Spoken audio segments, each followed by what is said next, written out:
The Office of the Commissioner of Food Safety, Karnataka, has prohibited the manufacture, storage, distribution, transportation, and sale of Gutkha and Pan Masala containing tobacco and nicotine across the entire state.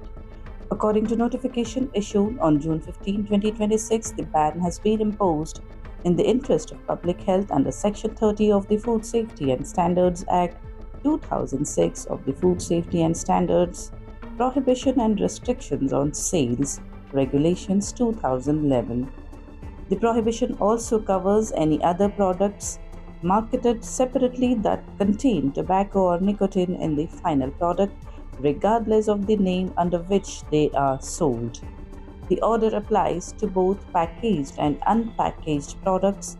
It also covers products that are packed separately but sold or distributed in a manner that makes it easy for consumers to mix them together.